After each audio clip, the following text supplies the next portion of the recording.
So using generative AI, and again, our decades of understanding what visual things mean and are decoded, we can take these images and pull out words that these cultural accesses think about. Like, what is the image style? What's the color palette? How does this fit? Our vision is that a person can look at all of the images that they're drawn to and name it, like with this aesthetic called eclectic maximalist, which is a lot of consonants in a description, but I do think it's on point. That is a very extra eclectic maximalist on the page. Having the right words is about something that's bigger too. By putting a name to the styles you like, it helps you understand where you want to go on your journey and how you can describe your own self and your own personal style even better.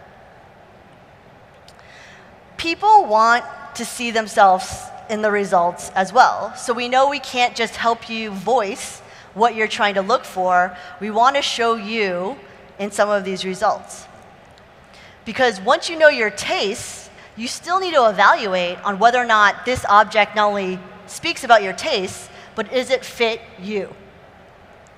That's how we want to make sure you're inspired for your space and your body. And the same is true for online. People want to see themselves in the results.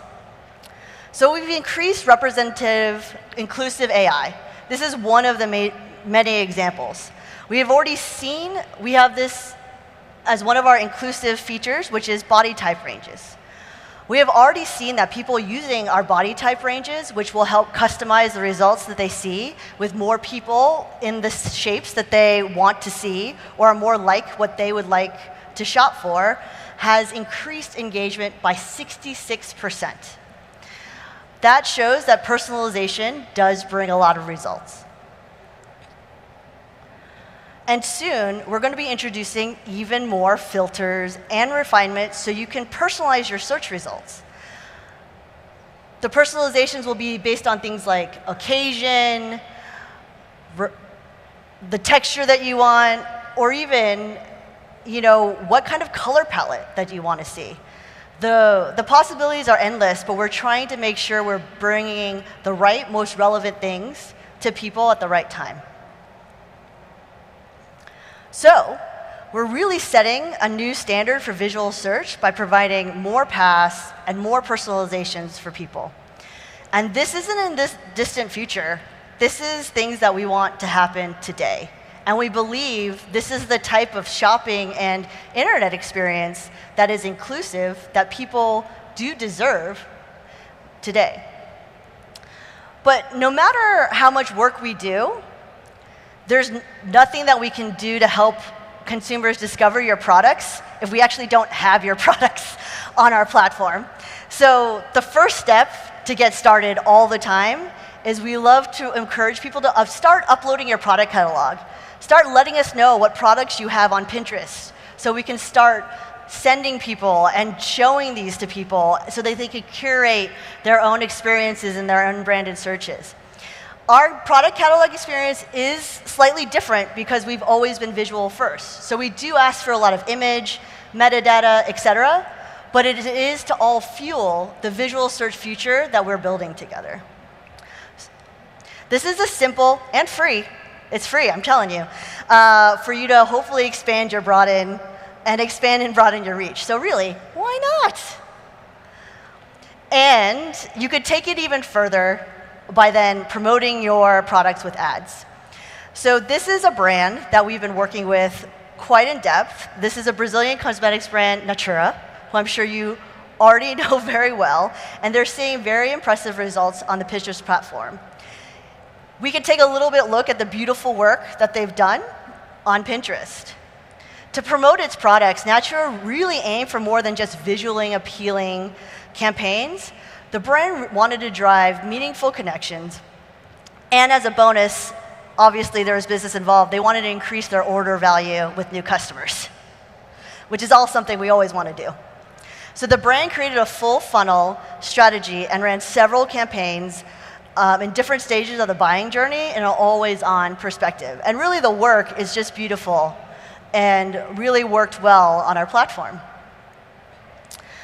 Natura drove higher return on ad spend with a lot of these shopping products combined.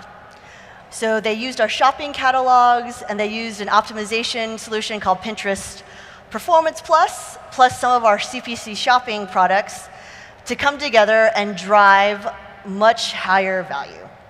They saw a 1.6 time increase in return on ad spend based on some of their other business as usual campaigns.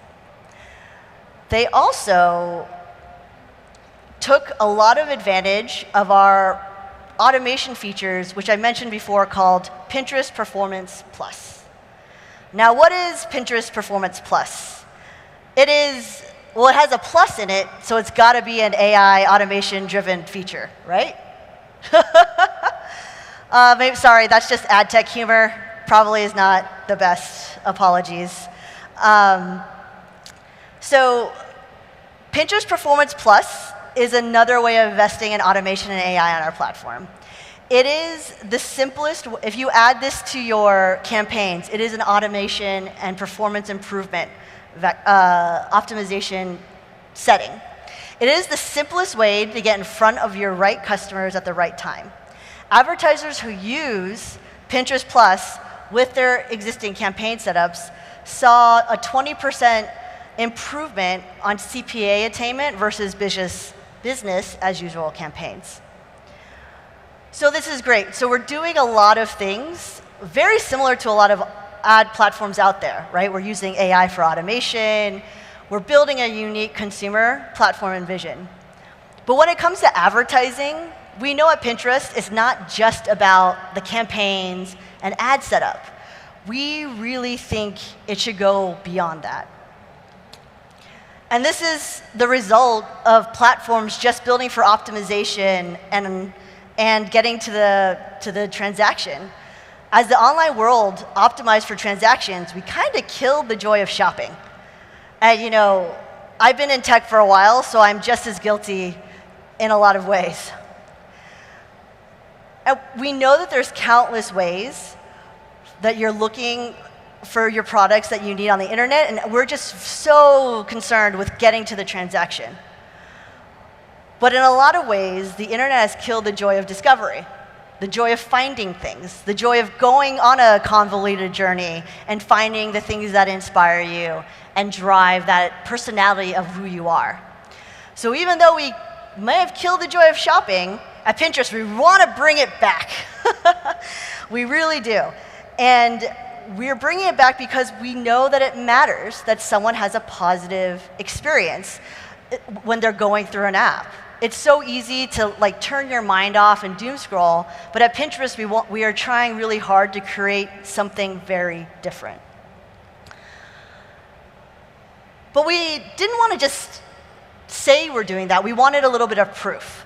So we worked with a third party called Magna, a third-party research firm, to help us understand which ad environment, so where is the ad placed, what attributes can impact a marketer's or a brand's key performance indicators.